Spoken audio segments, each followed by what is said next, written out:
আসসালামু আলাইকুম রহমতুল্লাহ। তো আবারও আমরা টিনের চালে কাজ করার জন্য আসছিলাম আজকে। তো কারেন্টের জন্য কাজটা স্টপ রয়েছে, কেবল শুরু করেছিলাম। তো কিছুক্ষণ কাজ করার পরে বিদ্যুৎ চলে যাওয়ার কারণে আমরা এখন রেস্টে আছি। তো এর ফাঁকে ভিডিও করার চেষ্টা করতেছি। আমার সঙ্গে রয়েছে আমাদের ইঞ্জিনিয়ার শাহিন আলম।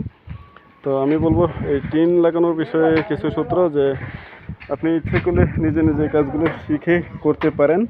তো সব কিছুর মূলে রয়েছে আপনার টার্গেট, যে আমি কাজ শিখবো এবং করব।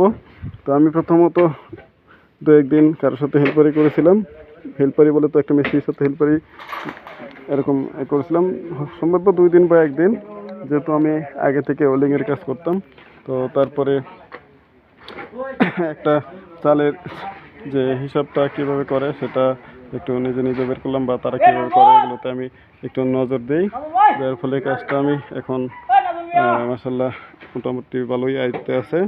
তো কাজটা শুরু করার জন্য আমরা যে সূত্র অবলম্বন করব, তো এর আগে স্ট্রাকচার কীভাবে করা হয় সেটা দেখেছি। তো এখন টিন কীভাবে লাগাবো সেটা সূত্রটা বলে দিই। যে আমাদের যে প্রথম যে রোয়াটা দেওয়া হয়েছে এই ওয়াল থেকে 4.5 ফুট, তার মানে যে একটা টিন 28 ইঞ্চি প্রস্থ হিসেবে 56 ইঞ্চি, আমি হয়তো 2 ইঞ্চি কম দিয়েছি, বা 4 ইঞ্চি, 52 ইঞ্চি, 54 ইঞ্চি এরকম দিয়েছি। এই রোয়াটা এই ওয়াল থেকে